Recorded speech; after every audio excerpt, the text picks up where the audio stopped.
Related कुछ दिया हुआ है, तो उसको जो मेन दे रहे होंगे बच्चे वो उसको बहुत अच्छे से याद रखेंगे और उसका यूज भी करेंगे। पल्लवी आप अपना माइक बंद कीजिए, ठीक है। तो और देखते हैं उसके अलावा, ठीक है।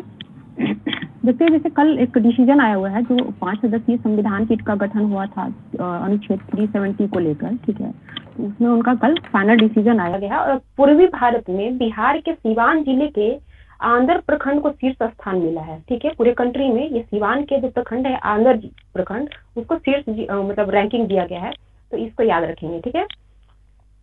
और इसमें इसी में बताया जा रहा है कि ये जो शीर्ष रैंकिंग प्राप्त करे हैं तो उसको सेंट्रल गवर्नमेंट जो है फर्स्ट रैंक जो प्राप्त की है उनको 1.5 करोड़ और जो सेकेंड रैंक प्राप्त करेंगे उनको 1 करोड़ रुपया देगी, ठीक है।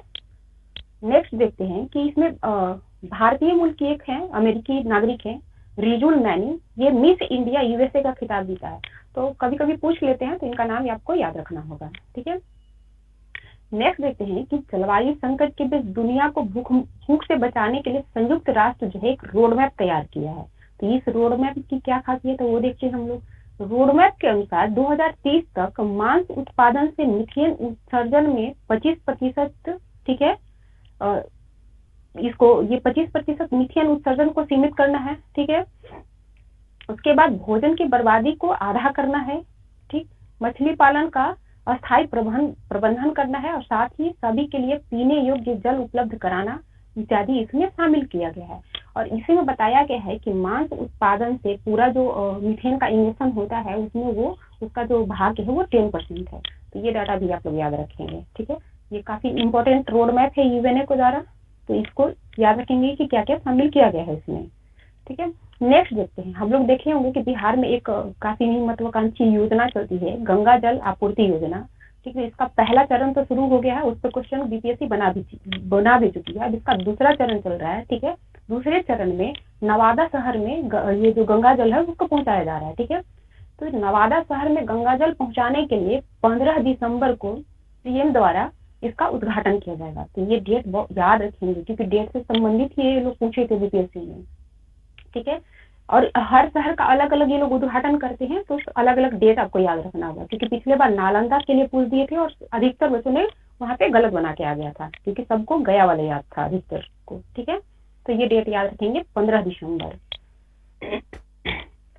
ठीक है। बिहार पुलिस मुख्यालय ने गंभीर अपराध एवं अपराधियों के बारे में जानकारी देने के लिए एक फोन नंबर जारी किया गया है। फोन नंबर है 14432, ठीक है। तो कोई बहुत इंपॉर्टेंट तो नहीं है लेकिन कहा नहीं जा सकता, इसलिए एक बार इसको देखना होगा, आपको देख लेंगे इसको, ठीक है।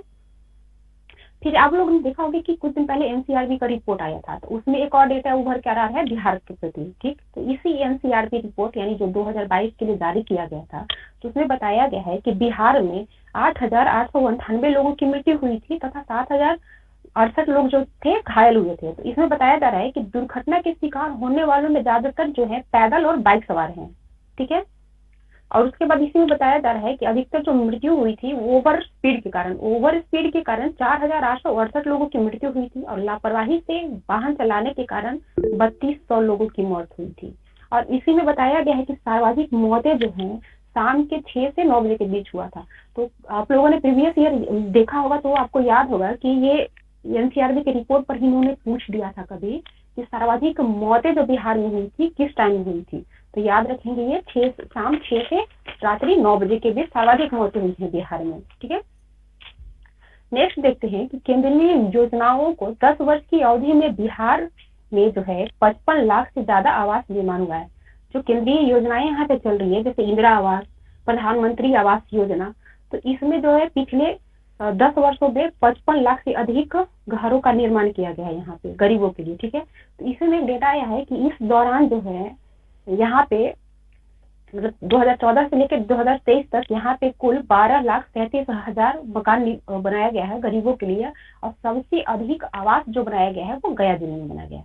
तो ये भी डेटा इंपॉर्टेंट है, ठीक है, इसको याद रखेंगे आप लोग।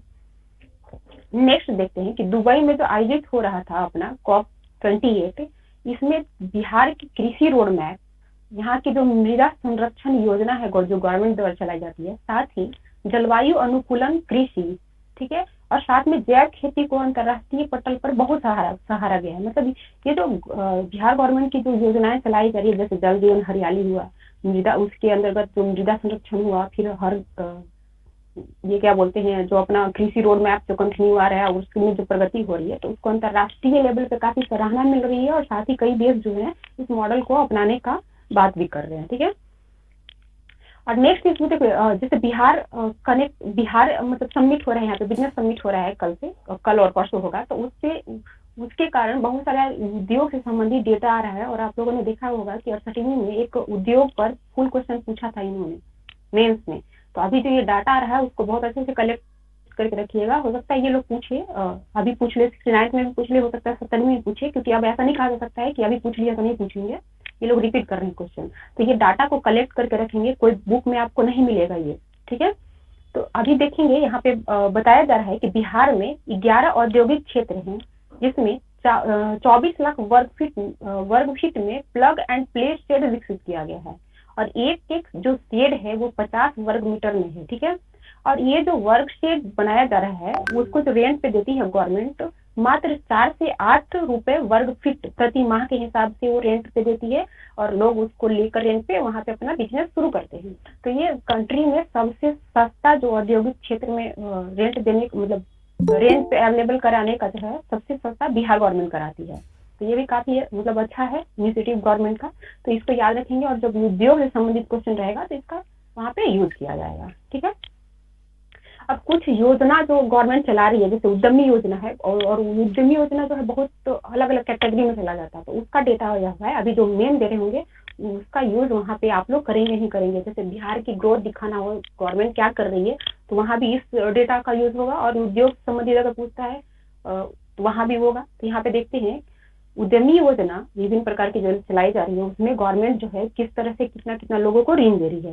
तो इसमें बताया गया है कि मुख्यमंत्री ST उद्यमी योजना है, इसमें 2022-23 में 2000 लोगों को मतलब ऋण सुविधा दी गई है। साथ ही मुख्यमंत्री महिला उद्यमी योजना में भी 2000 को दी गई है, और मुख्यमंत्री युवा उद्यमी, ये सारे जो स्कीम है गवर्नमेंट का, उसमें सबको 2-2000 उद्यमियों को ऋण दिया गया है गवर्नमेंट ने। ठीक है, बट मुख्यमंत्री अल्पसंख्यक उद्यमी योजना के तहत 1247 लोगों को ऋण प्रोवाइड की गई है। तो ये डेटा अभी पीटी के लिए तो नहीं, बट मेन के लिए काफी इंपॉर्टेंट है, और जो 69 दे रहे हैं उनके लिए तो बहुत ही मायने रखता है ये सब डाटा जो गवर्नमेंट दे रही है अभी। ठीक है, इसी में नेक्स्ट देखते हैं कि CBSE आर्यावर्त सहोदय एवं नालंदा सहोदय स्कूल कॉम्प्लेक्स के संयुक्त तत्वाधान में शिक्षायान राष्ट्रीय सम्मान 2023 का आयोजन पटना में किया गया है।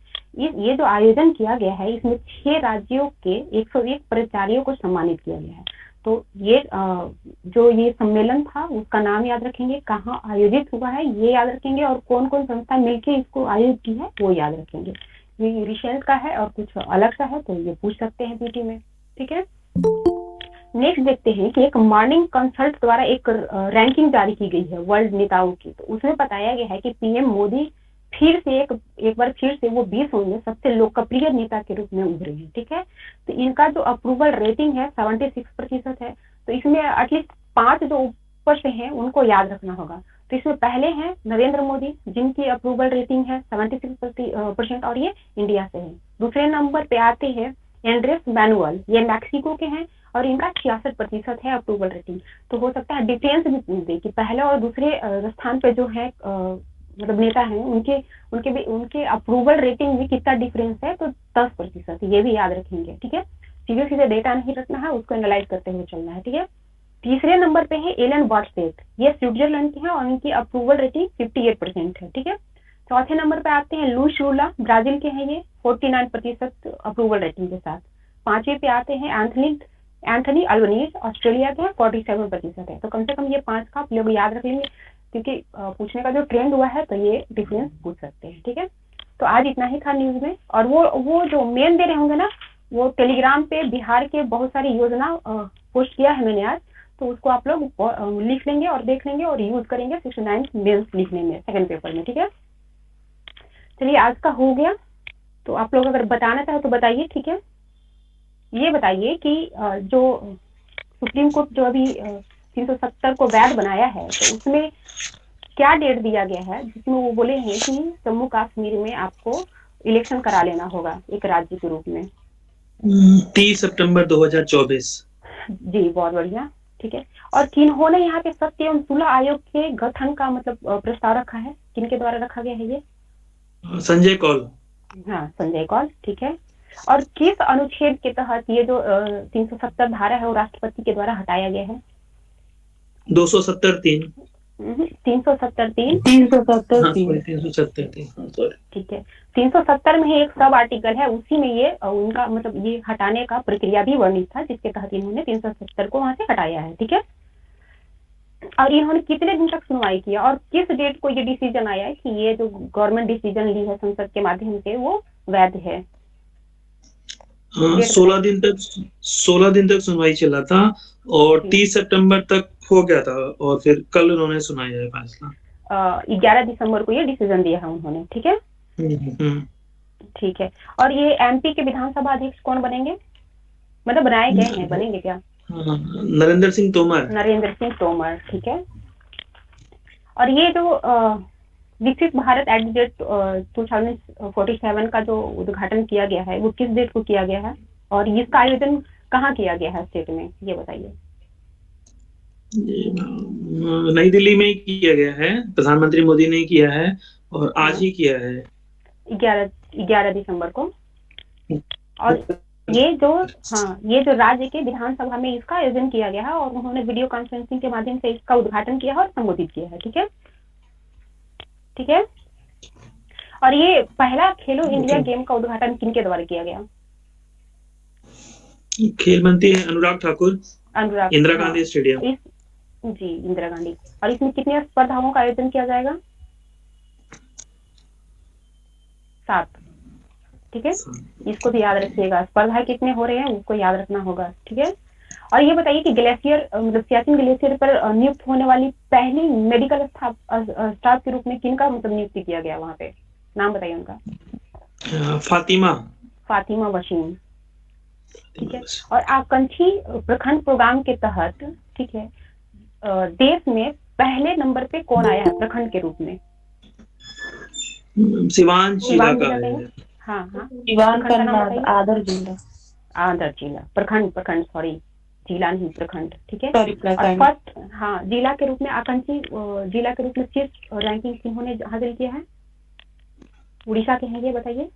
रायगढ़। उड़ीसा के रायगढ़। हाँ जी। और सेकेंड पे बिहार के जमुई जिला। ठीक है। हाँ, क्योंकि बिहार से रिलेटेड है ये, तो ये याद रखेंगे इसको। ठीक है। अब बताइए कि ये भारतीय मूल की एक महिला है, उन्होंने अभी मिस इंडिया यूएसए 2023 का खिताब जीता है, उनका नाम क्या है? रिजुल मोनी। हाँ। यूएन द्वारा एक रोड मैप जारी किया गया है, तो उसका विषय क्या है? जलवायु संकट से बचाना। ठीक है। उसमें क्या किया गया है कि मांस उद्योग से मीथेन गैस के इमिशन को 25% तक कम करेंगे, वो लोग किस तरह से कम करेंगे वो सब बताया गया है। ठीक है। तो इसका विषय है जलवायु संकट से निपटना और उस पर एक उन्होंने रोड मैप दिया है। ठीक है। अब बताइए, गंगा जल आपूर्ति योजना के तहत दूसरा जो चरण शुरू हो रहा है ये नालंदा जिला के लिए, तो उसका उद्घाटन सीएम द्वारा कब किया जाएगा? 15 दिसंबर। कब? 15 दिसंबर। हाँ जी, 15 दिसंबर। बहुत बढ़िया।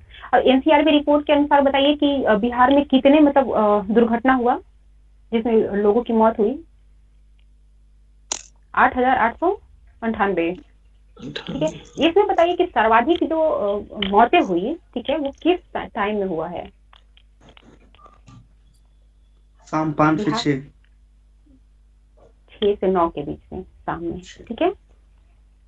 ज्यादातर जो मौतें हुई है दुर्घटना में वो उसमें किस तरह के जो व्यक्ति हैं वो ज्यादा पीड़ित हुए हैं उससे? पैदल सवार और बाइक सवार। हाँ, बहुत बढ़िया। और ये बताइए कि केंद्रीय योजनाओं के तहत बिहार में पिछले 10 वर्ष में कितने आवास का निर्माण किया गया है? लगभग 55 लाख। 55,000। ठीक है। 55 लाख। 55 लाख। हाँ। अब बिहार में कितने औद्योगिक क्षेत्र हैं? हो सकता है पूछे ये पीटी में। बताइए, बिहार में औद्योगिक क्षेत्रों की संख्या कितनी है? 11। 11 है। और ये प्रीवियस ईयर आप लोग जब देखेंगे, जब गवर्नमेंट मतलब झारखंड अलग नहीं हुआ था, तो काफी मतलब पुराना देखेंगे तो उसमें वो ये पूछा हुआ है, ठीक है, तो इसको याद रखिएगा आप लोग। चलिए ये बताइए कि अभी जो शिक्षायान राष्ट्रीय सम्मेलन का आयोजन हुआ पटना में, तो उसका आयोजन किन किन संस्थानों द्वारा किया गया है? ये CBSE, आर्यावर्त सहोदय और नालंदा सहोदय स्कूल के द्वारा, ठीक है। इसमें कितने प्राचार्यों को और कितने स्टेट से उनका सिलेक्शन किया गया है जो सम्मानित किए गए हैं? 6 राज्यों से चयनित 101 प्राचार्यों को सम्मानित किया गया है, ठीक है, CBSE के माध्यम से। चलिए ये बताइए कि मॉर्निंग कंसल्ट द्वारा जो अभी अप्रूवल रेटिंग जारी किया गया है, तो उसमें विश्व के सबसे लोकप्रिय कौन से नेता उभर के आ रहे हैं, उनका अप्रूवल रेटिंग क्या है? नरेंद्र मोदी। हाँ, उनका अप्रूवल रेटिंग 76% है, ठीक है। 7 हाँ, तो 76। और दूसरे नंबर पे कौन है? कम से कम 2 नाम तो याद रखना होगा। दूसरे नंबर है, अप्रूवल रेटिंग, हाँ 66%। बहुत उनका अच्छा। है अप्रूवल रेटिंग परसेंट है। आपकी आवाज बहुत फंसती है, आप नहीं समझ में आ रहा आप क्या बोल रहे हो। चलिए ठीक है, आज इतना ही था, ठीक है, बहुत विशेष नहीं था ज्यादा, लेकिन जो भी है काफी इंपॉर्टेंट है, सबको याद रखेंगे, डेट वाइज याद रखेंगे आज का जो भी न्यूज है, ठीक है। फिर एंड करते हैं सेशन को, ठीक है। Good night to all of you. Good night all. Good night.